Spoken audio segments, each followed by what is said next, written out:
Hey y'all, I'm James Wright and welcome to my office. This is going to be a little different.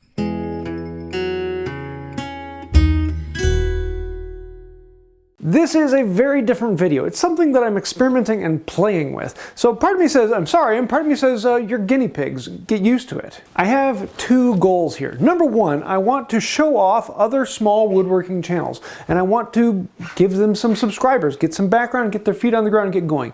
People did that for me when I was first getting going, and I really want to return that. Number two, I want to help out a few people and help them with their videos.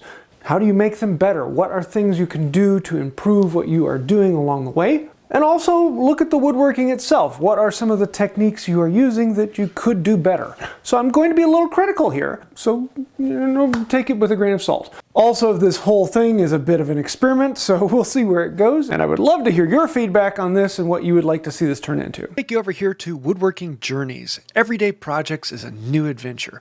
It's kind of cool. I'm opening this up to new channels, and this is about as new as they get. He's got a total of 3 subscribers with 38 videos. And usually by the time he's put out this many videos for this long, you're going to have more subscribers than that. And this is actually kind of surprising to me because he's putting out some really good content. So for today, we're going to review this video. First, Stanley's. And it's more or less a teaching video like what I do on normal Thursdays. Sometimes in the future, I'll do build videos, but this one kind of fit into the category pretty well. So this is Dan Levant, and I'm going to kind of go through his video and I'll point out some things that I would change. Hello and welcome back to my shop. Buying your first vintage Stanley hand plane can seem like an intimidating task, and it's completely understandable why. There is a mountain of information that exists about these, and it's only the bigger because of the collector's market. Okay, I'm going to stop him here right off the bat, and I'm going to say, when you're just getting going, the first thing on the video has to capture attention. And so I'm always starting it off with who I am, what I do, and what we're talking about. And I try to make it in an encouraging, inviting way. And it's just really, really quick, 1.5 sentences, if that. You want to get people engaged right off the bat. And that is very hard to do. And I have to say that's something I'm not very good at. You'll watch a lot of channels where it's got you right off the bat, and that's what you're trying to do. This is a little bit slow. And I just realized I really got to change that camera. So maybe for future videos, I'll have a better camera here. So let's get back. That exists around old Stanley hand planes. The purpose of this video is to distill that all down to he's going through the whole purpose, the backstory, make your first Stanley buying experience a successful one. We haven't seen anything new. Let's get to it. Okay, there we go. Intro. Okay, it's growing on me. It's growing on me. Yeah, I kind of like this, but the clips should go a little bit faster, a little peppier. And in this video, that's not bad. That's not bad. You want that roll intro to be very, very quick. Usually it shouldn't last much longer than 4 to 6 seconds, maybe 10 seconds at most.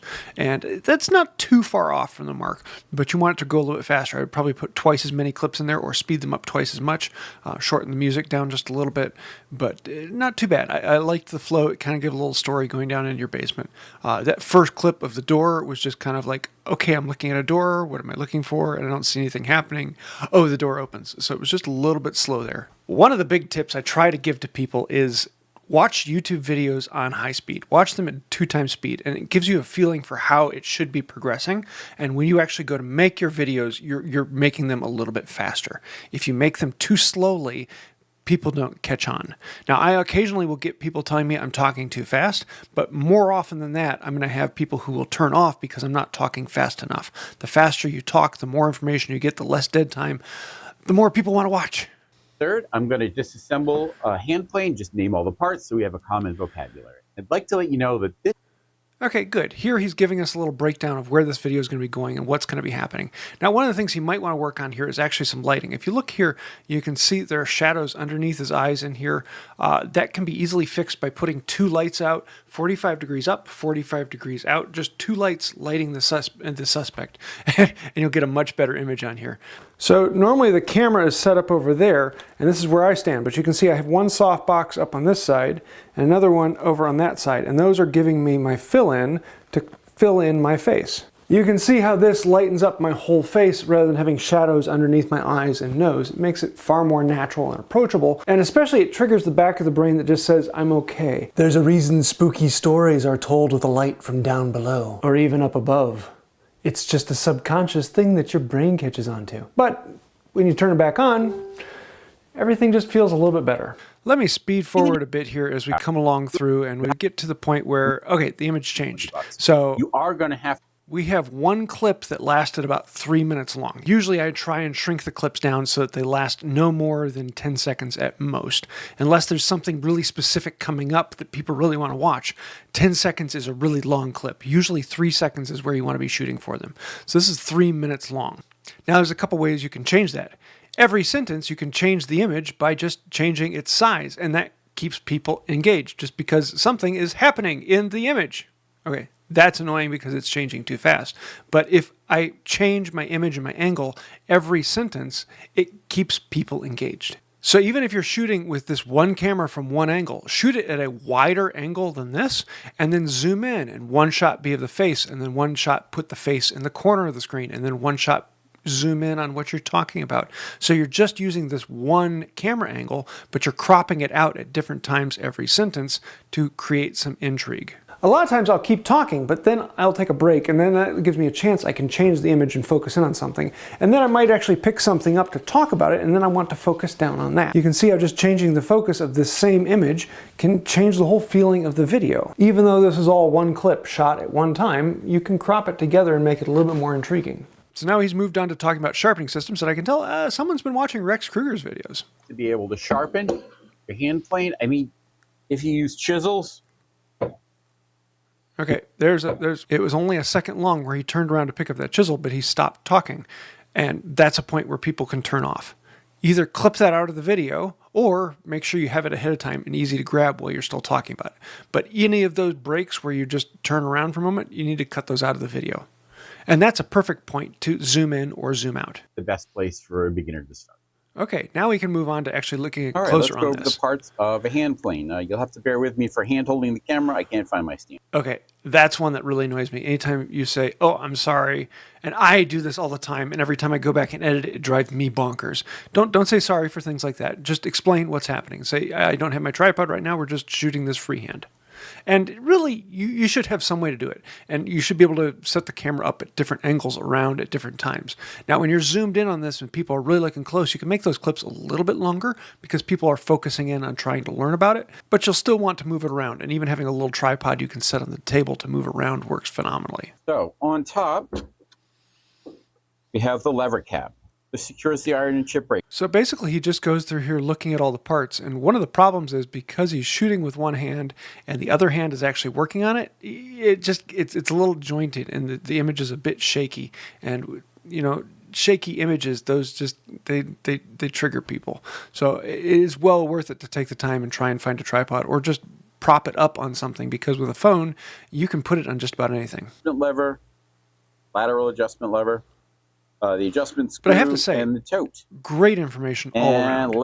He really goes into this well and talks about some of the differences and different names for the same thing, and really good information. And every one of his videos I've looked at have been really solid information. Let's get on to the checklist now.